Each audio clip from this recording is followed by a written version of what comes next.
Donc ça fonctionne comment? Alors, donc le simulateur d'alcoolémie fonctionne comment? Donc, en fait, on demande à la personne de nous décrire une soirée ou un déjeuner type, au cours duquel elle va consommer des verres d'alcool. Donc, on va rentrer certaines données. Donc, les données, c'est lesquelles? Le sexe, l'âge, le poids, la taille. Pourquoi? Parce que tout joue, quoi. Oui, bien sûr. En fait, j'ai l'habitude de dire aux gens, et c'est la vérité, hein, qu'on n'est pas tous égaux devant l'alcool et que la morphologie a des conséquences, en fait. On ne va pas gérer l'alcool de la même façon. Vous et moi, si je bois 2 verres, peut-être que... Alors moi je bois que de l'eau, alors peut-être ouais, et donc peut-être je suis mal à côté de vous.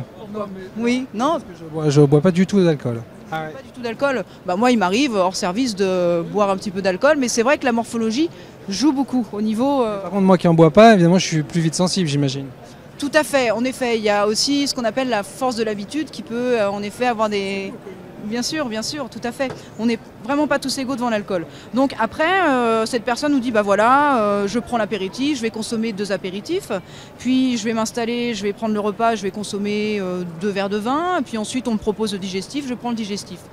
On fait le calcul, on appuie sur cette touche en fait qui va calculer la courbe d'alcoolémie. Donc on va voir à partir de quelle heure la personne sera en fait au-dessus du seuil légal, c'est-à-dire des 0,50 g par litre de sang, d'accord? Et à partir de quel moment aussi, et à compter de sa dernière consommation, puisque l'alcool va diminuer, à partir de quel moment elle va redescendre en dessous de ce seuil légal. Et aussi ce qui est intéressant de voir, c'est que une personne qui va consommer en moyenne 5 verres d'alcool, à partir de 21h à 8h, aura éliminé totalement la quantité d'alcool ingérée. On peut dire il faut combien de temps alors? Ça dépend, il faut environ 2 heures pour éliminer un verre d'alcool. D'accord? C'est énorme. Alors, bien sûr, là, il y a une nuance importante, c'est-à-dire que si vous consommez de l'alcool dans un restaurant ou dans une brasserie, quel que soit l'alcool que vous allez consommer, whisky ou bière, il y aura toujours la même quantité d'alcool. 0,10 g d'alcool pur par verre. Entre amis et dans la famille, on est toujours sur des doses un petit peu plus généreuses. D'accord? Donc, seul le temps élimine l'alcool. Le sport, boire de l'eau ou boire un café salé sont des fausses idées. Seul le temps élimine l'alcool. Même déjeuner ou dîner, ça fait rien. Bien sûr. Alors, quand on mange, l'alcool va se diffuser dans le sang, mais plus lentement. D'accord? C'est-à-dire que quelqu'un qui ne mange pas, son pic d'alcoolémie, c'est-à-dire son taux maximum d'alcool va être atteint au bout d'une demi-heure. Quelqu'un qui consomme de l'alcool au cours d'un repas, son taux d'alcoolémie va être atteint donc au maximum au bout d'une heure. D'accord? Par contre, après, au niveau de la chute, si je puis dire, du taux d'alcool dans le sang, eh bien, ça se calcule parfois en nombre d'heures considérables.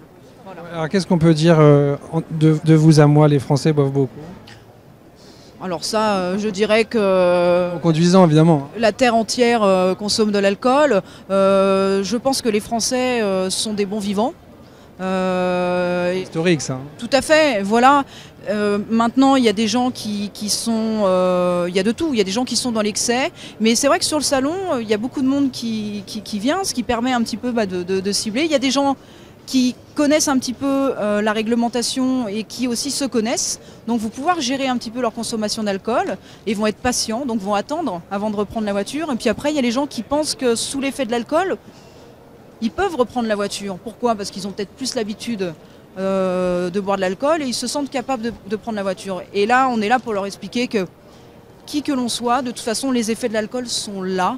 Et on ne peut pas conduire au bout de 2 verres, hein, ça c'est la moyenne générale. On n'est plus apte sur la route à réagir en temps normal. Un temps de réaction va être multiplié sous l'effet de l'alcool. On n'a pas la même perception, aussi le rétrécissement du champ visuel. Quand on n'a pas consommé d'alcool, quand on est en bonne santé, on a un champ visuel large. Sous l'effet de l'alcool, c'est ce qu'on appelle l'effet tunnel. Tout ce qui arrive du côté gauche, côté droit, on ne le voit plus. Et ça, ce sont des choses sur lesquelles les gens ne sont peut-être pas assez sensibilisés. Donc c'est pour ça qu'on essaye de faire une piqûre, puis une piqûre de rappel et ainsi de suite. Oui, je crois qu'il faudra répéter indéfiniment. De toute façon. Bien sûr, il est important de faire de la sensibilisation auprès du public, de tout âge. Mais je pense que quand même les gens, petit à petit, prennent conscience des dangers liés à l'alcool. Et puis vous avez des gens comme vous qui qui ne consomment pas d'alcool. Oui, je fais référence.